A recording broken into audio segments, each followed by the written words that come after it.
All right, the start of the Gibb River Road. Bring on the adventure.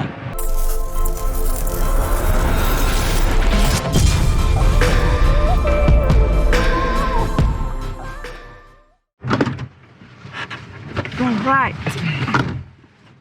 Let's get it done. All right, checklist. Water. Check. Fuel. Check. Jerricans. Check. Food.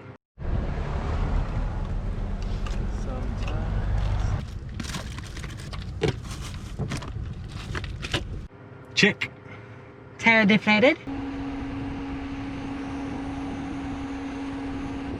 Check. Okay. Let's do it. We're ready. Gibb River.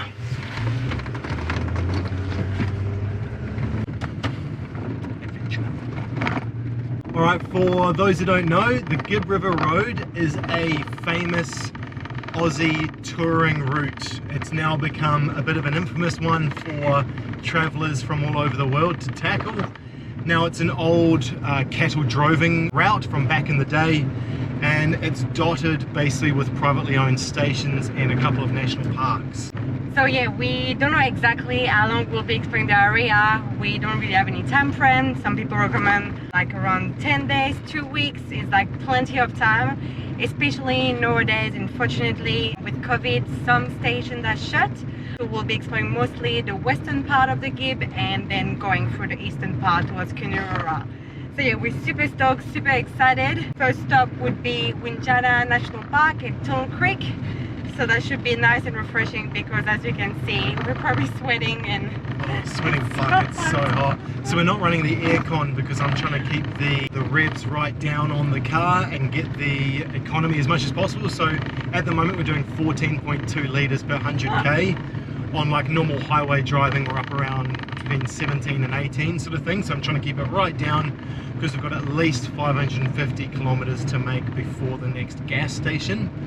So a few things we're hoping to see on the Gibb River are, for me, crocodiles, swimming holes for Ange and I to jump into because it's going to be so hot, beautiful gorges, maybe a snake or two I'm kind of hoping for, Ange not so much. A photo in front of a big boab tree with the general would be really, really nice. Anything else? No, just touring along, maybe some touring. 4-drive tracks, some pretty cool camping. Like, we are so excited. Yeah, there's a lot to see, a lot to do. So we'll show you and take you along our adventures. Yes. All right, so the start of the Gibb River Road turned out to be much more comfortable and faster than we originally expected. Turns out it looks like they are sealing the beginning of the road, but then it quite quickly turned back into dirt again. So we just arrived to the Windjana Gorge, just behind us. Doesn't look too busy, which is good. So it's around 2 p.m. So we'll have a coffee because that was most of the driving, I guess, in one day that we'll do. We kind of like hope that the coming days we'll be able to do like smaller distances and like stop at the gorge for the day and just more enjoy than just like driving and go all the time. And we're probably gonna stay around here until sunset. So that it cools off a bit and carry on driving just to find a little campsite a bit later. Worst case scenario, just cleaned the coffee pot. It's fallen straight on the bloody ground. Not happy. Not happy. So I don't know what we're going to be able to do now. No coffee for the Gibb. That'll be the name of this video. So Chris is showing you right now the secret of the ginger popsicles. Bit of ginger in there, fellas. This stuff's the goods. We go through so much of this. Buderim ginger. Oh, so good. All right, now The please second come this way. This is step 2.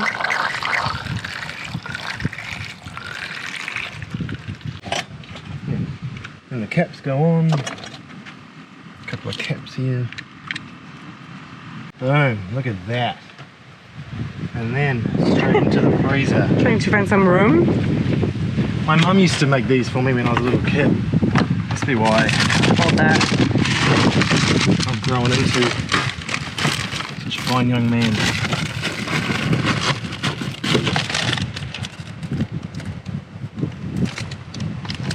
Dee. Here they are. Snug as a bug in a rug, as they say. Now the popsicle are made, we can go on a hike.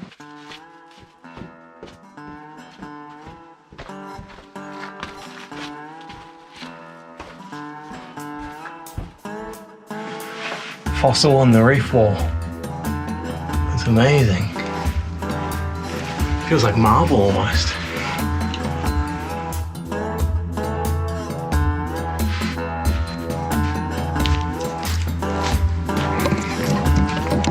Let's go and hunt for crocodiles.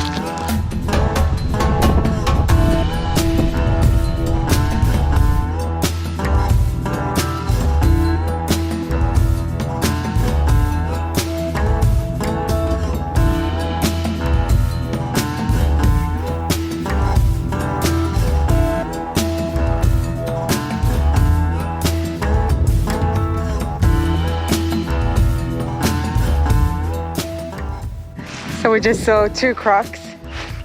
Chris got quite close actually to them, which was surprisingly weird. Like they were just not moving. It looks like they're sleeping, but Chris is pretty convinced that they're actually not. They were just like chilling basically. So they seems very inoffensive when you look at them like that. But yeah, this spot is pretty spectacular. Like on the shade here, it's much nicer to hike, but it's really incredible. I didn't expect we'll have like proper like sand and gorge like this. It's much wider and larger, like for example the gorge that we saw in Caragini. So yeah, really nice surprise.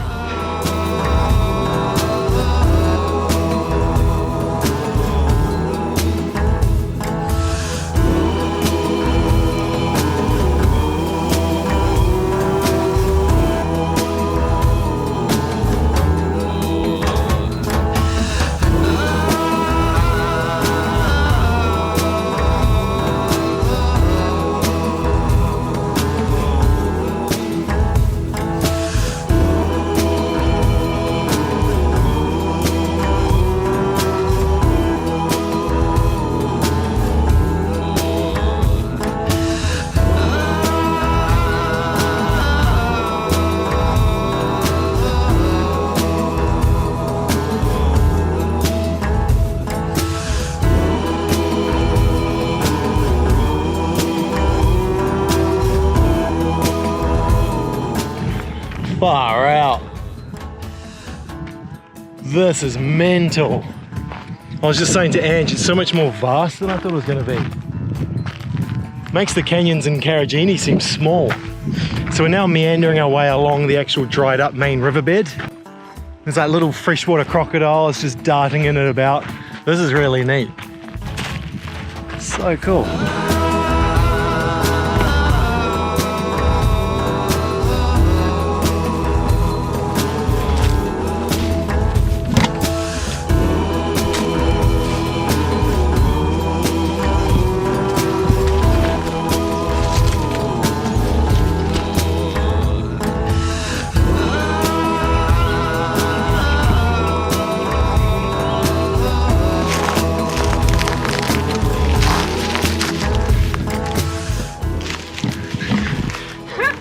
I think that was a blue tongue.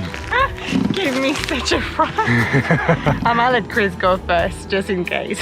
It was literally like I saw it as Ange was basically stepping on it. Didn't step on him, but... There's a freshie right here.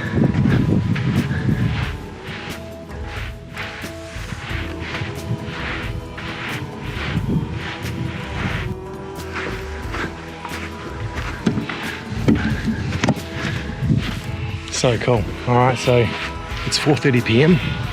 Now it is time to find camp for the night.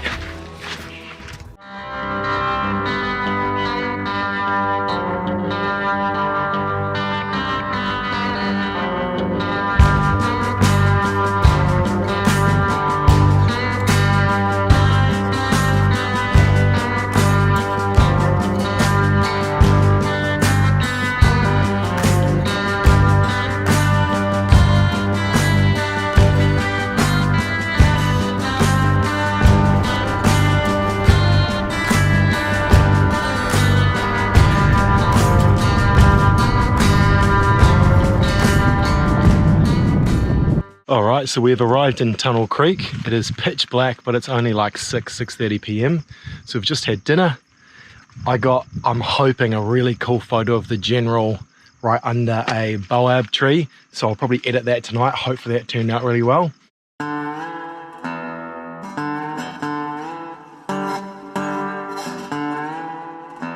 Tunnel Creek is basically, from what we can tell, like a tunnel kind of / cave system filled with freshwater crocodiles.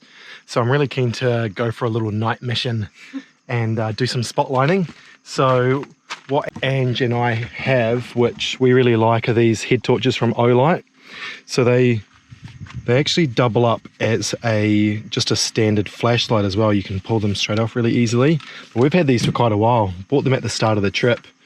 We normally have those in the rooftop tent, and then we'll probably bring this one as well, like a Bunnings lantern and flashlight. So it's lantern, So bright. but also a really, really powerful torch, because these head torches are only like a spread. I would prefer a bit more of a spotlight, but they have an awesome spread and a whole bunch of different brightness settings. But that's gonna come in handy too, so we'll go on the walk now.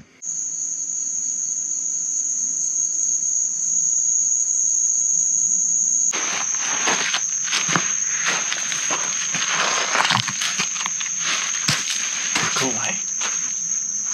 Makes it even like more interesting in the dark. It does. Little bats.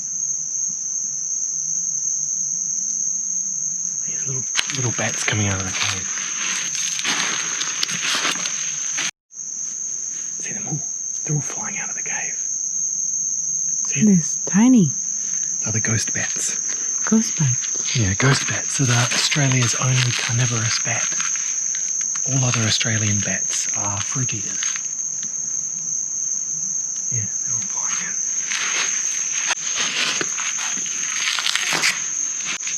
You ready?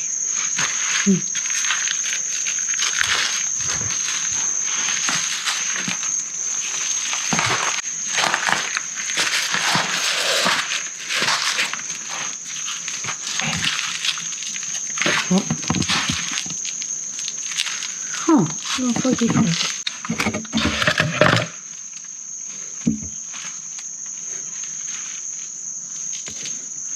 See, buddy, there's no one down there. So watch where you step, babe.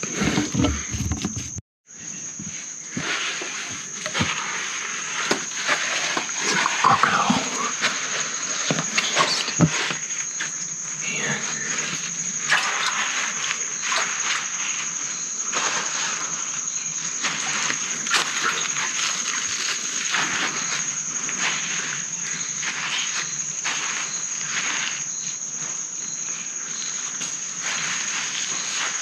Do you see him, guys?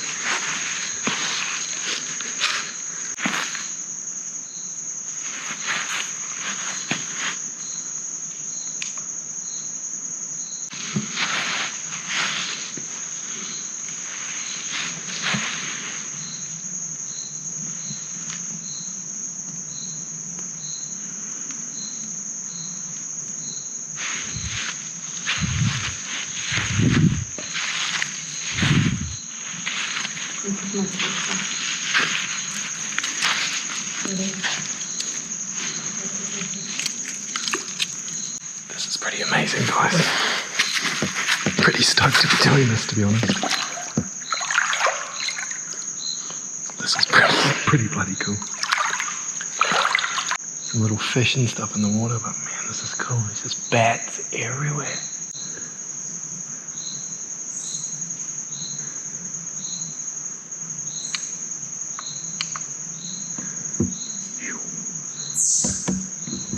So many bats.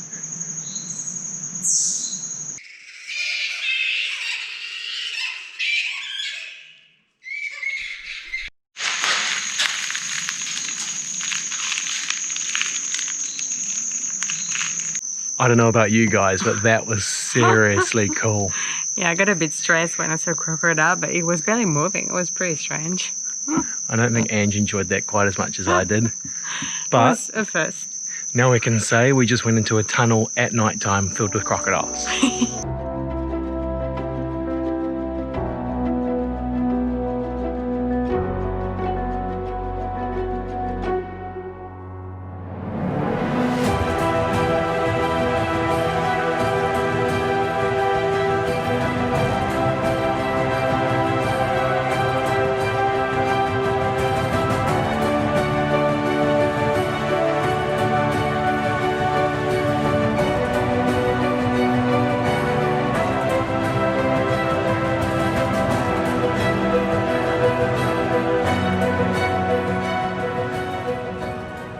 Alright, so it's day 2 of our Gibb River adventure.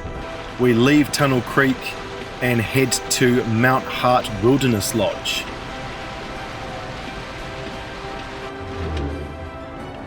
Once we arrive, we tackle a little 4-wheel drive track with a couple of nice little river crossings, one of them being of reasonable depth.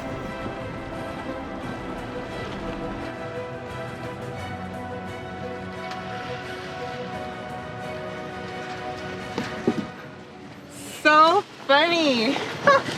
Just on that random 4-wheel drive track, we run into our good friends Kat and Toby in the Troopy, and they are with 2 other cars. So there's like a little bit of a convoy going on. Gonna follow them.